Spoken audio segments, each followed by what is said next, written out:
Fala galera, tudo bem com vocês? Aqui é o professor André e conforme prometido, eu vou montar uma playlist para vocês para discutir um tema que aparece muito na prova do Enem, que é razão e proporção.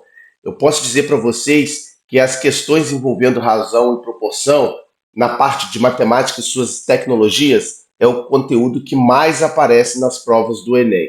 Beleza, pessoal? Então, olha só, para a gente começar a falar de razão e proporção, eu preciso explicar para vocês o que são grandezas. O que são grandezas? É tudo aquilo que pode ser medido, pode ser contado, pode ser mensurado, ou seja, aquilo que pode ser representado por meio de números, tá? Exemplo, o comprimento de uma determinada peça, eu vou usar um número para representar isso, a temperatura na cidade de Volta Redonda em um determinado dia. Eu vou apresentar isso através de um número, quantidade de carteiras numa sala, quantidade de pessoas e assim sucessivamente. Isso são todas grandezas. Gente, o que é razão? Razão é um quociente entre duas grandezas, tá? Um exemplo bem assim do nosso dia a dia aí do cálculo de uma razão é a velocidade. A velocidade é uma grandeza que ela é calculada por meio da razão entre outras duas grandezas, que é a distância e o tempo. Então, se eu pegar uma distância percorrida para concluir uma determinada viagem, pelo tempo que levou para concluir essa viagem, eu vou ter a velocidade média que vou ter uma razão, né, que vai me retornar a velocidade média para concluir aquela viagem, tá? Eu tenho também, por exemplo, a densidade demográfica. O que é a densidade demográfica?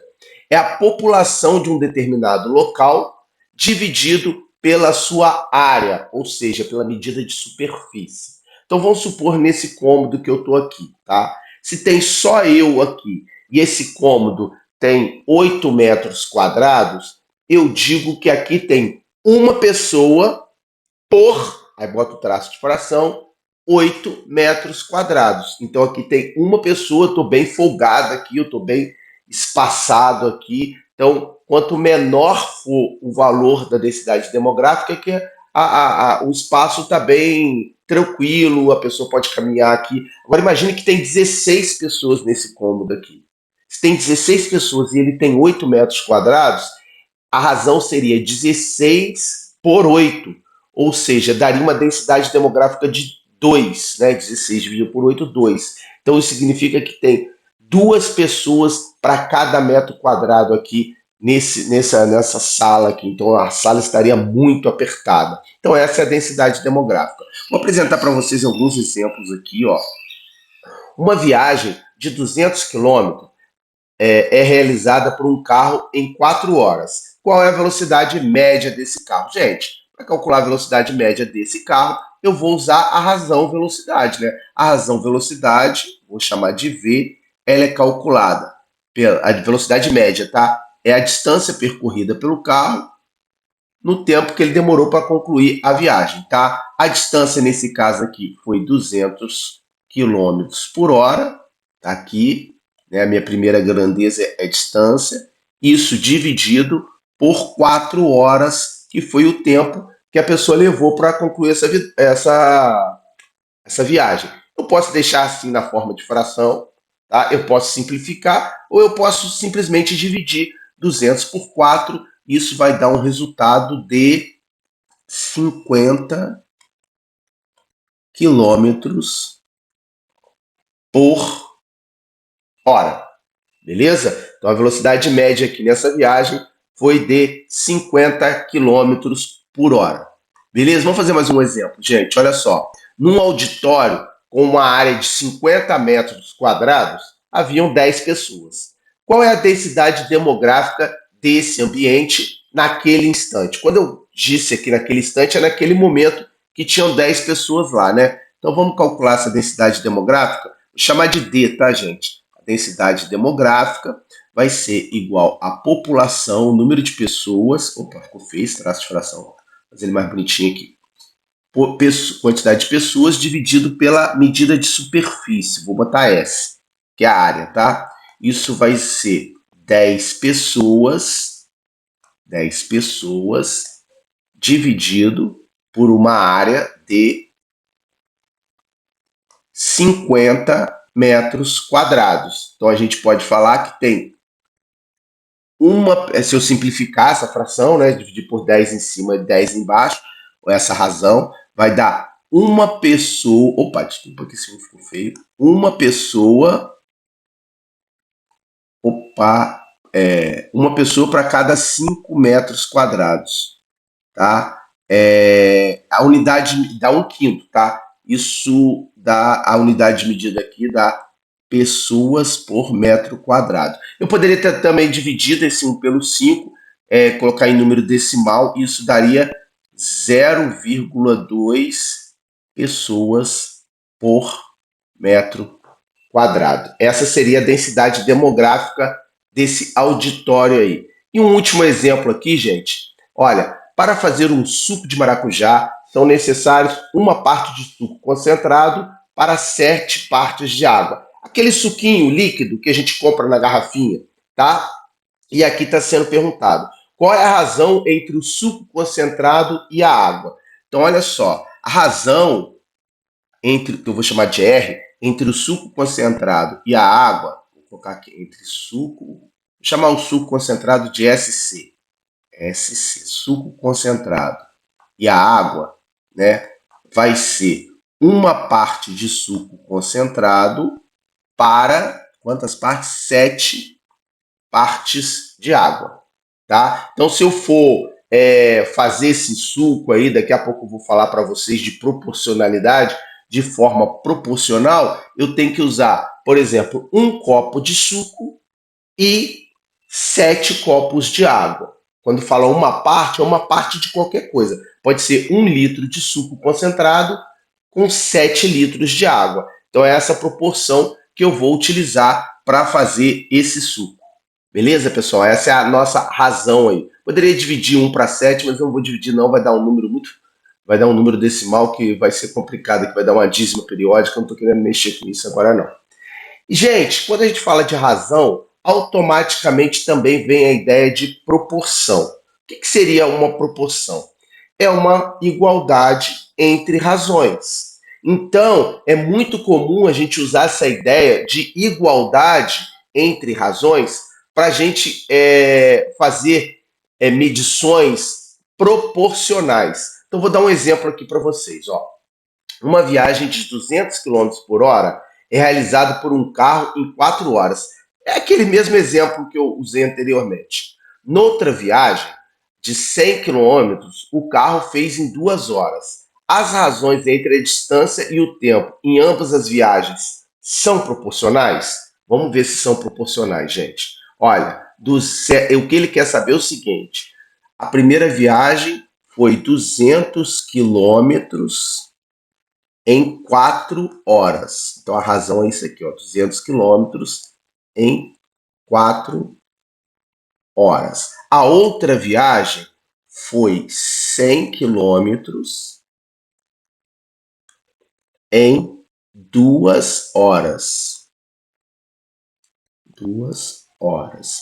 E aí, gente, será que essas duas razões são proporcionais? Elas são, gente, se vocês verem, elas são frações equivalentes. Olha, se eu simplificar o 200 por 2 e o 4 por 2 na primeira razão, eu vou chegar nessa daqui, ó, 100 sobre 2. Então, essas razões, elas são iguais. Quando elas são iguais, a gente fala que elas são proporcionais. Olha uma forma bem legal de saber que elas são iguais, gente. Se você fizer o produto, tá? Se você fizer o produto cruzado aqui, a gente chama de produto dos extremos pelo produto dos meios. Quando as razões são proporcionais, esse produto dá o mesmo valor. Vamos ver se vai dar mesmo? 200 vezes 2 dá 400. E 4 vezes 100 também dá 400. Isso significa que essas duas razões são proporcionais. Vamos ao próximo exemplo? O próximo exemplo diz o seguinte: num auditório com área de 50 metros quadrados, haviam 10 pessoas. Numa sala de aula com 10 metros quadrados, haviam 2 pessoas. Verifique se a densidade demográfica desses ambientes, naquele instante, eu estou falando naquele instante em que um tinha 10 pessoas e o outro tinha 2 pessoas, são proporcionais. Vamos ver, gente. Olha só. A razão, a densidade demográfica do auditório é 10 pessoas. Opa, tem uma seta aqui, tem que tirar. 10 pessoas por 50 metros quadrados. E a densidade demográfica na sala de aula é 2 pessoas por 10, né? 10 metros quadrados que tem a sala de aula. Olha aqui, gente, ó. Tá, vou destacar em vermelho aqui, ó. Opa, não veio em vermelho não? Vamos botar vermelho. Aqui, ó, 10 metros quadrados. Então vamos colocar aqui a nossa razão. 10, tiro vermelho. 10 metros quadrados. E aí, será que essas duas razões são proporcionais? Será que a densidade demográfica desses dois ambientes são iguais? Olha, se eu multiplicar por cruzado, vai dar 10 vezes 10, 100. 50 vezes 2, 100. Então eu posso afirmar que essas duas razões são proporcionais. Eu afirmei isso fazendo o produto cruzado, tá? Eu fiz o produto dos extremos. Opa, peraí que sumiu um negocinho aqui, deixa eu arrumar.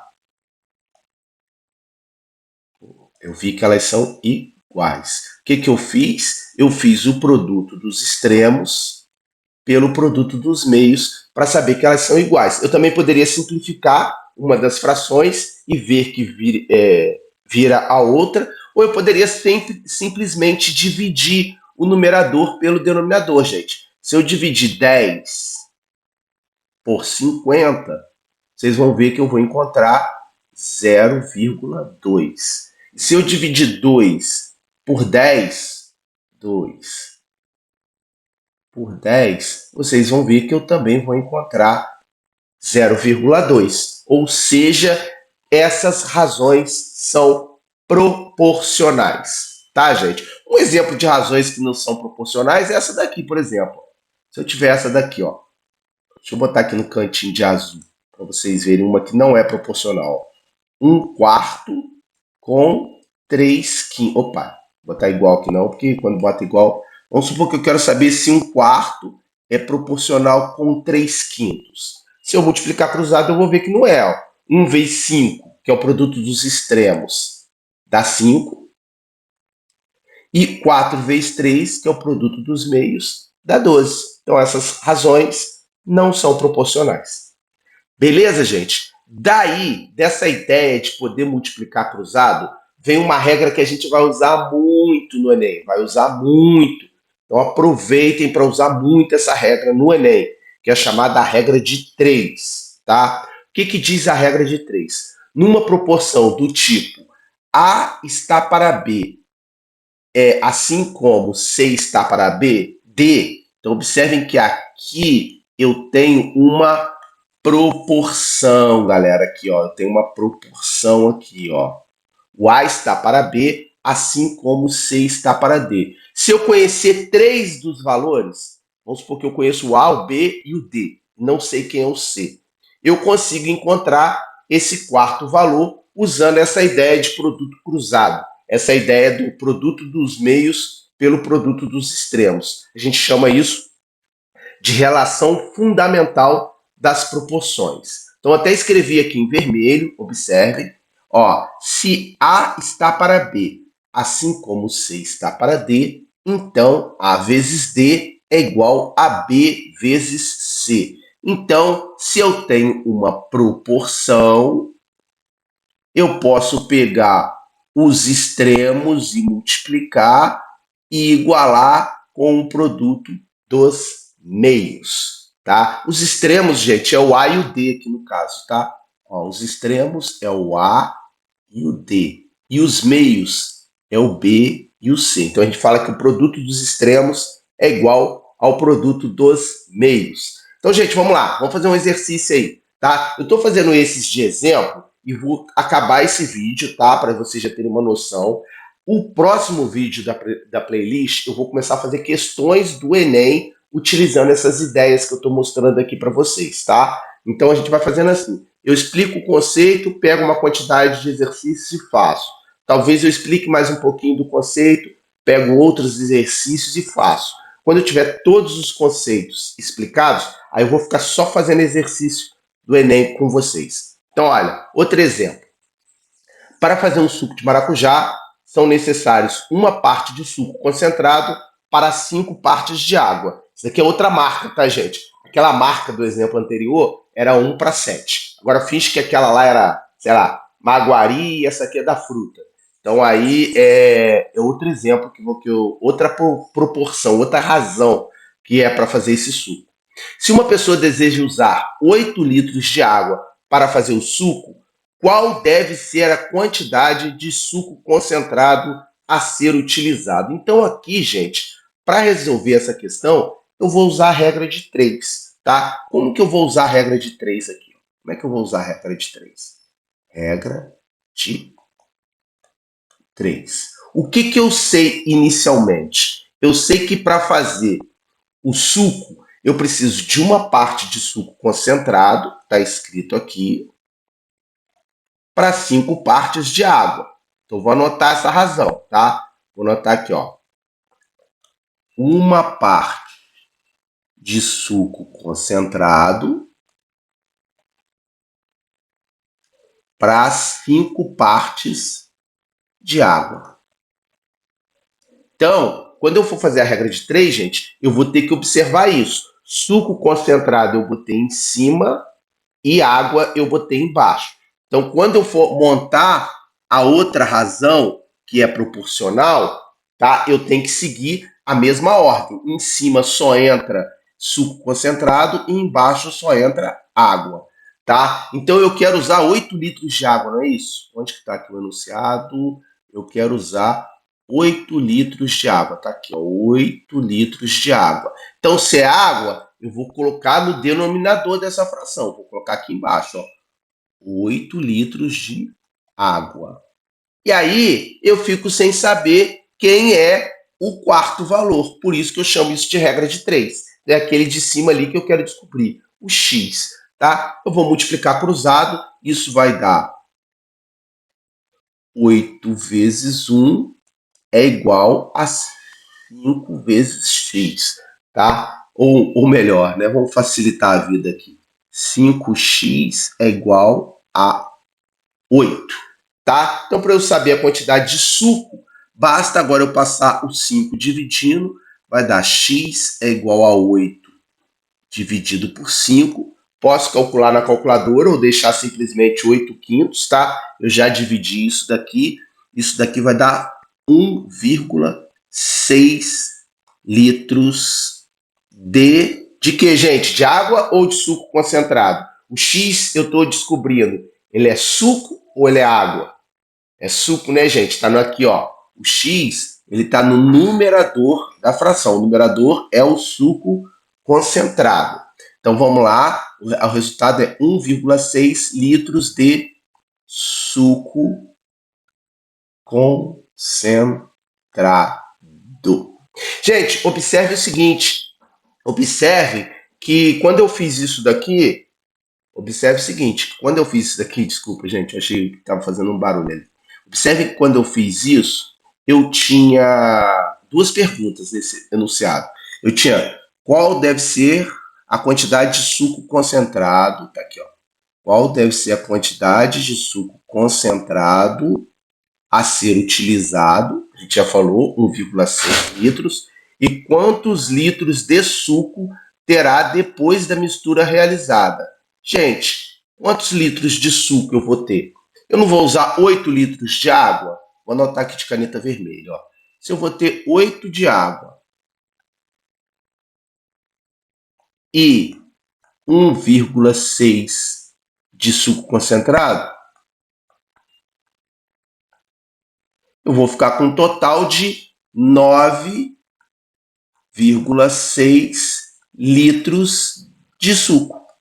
Suco pronto. já para beber. Beleza, gente? Com isso a gente respondeu as duas perguntinhas que estavam no exemplo que eu citei. Beleza? Gente, eu vou parar esse vídeo por aqui, já está bem longo, tá? No próximo vídeo da playlist, agora vai ser mais rápido, porque a gente já tem os conceitos estudados. Eu vou fazer esse problema que está aqui, que foi proposto no Enem 2024. Beleza, galera? Até o próximo vídeo, hein? Um abraço.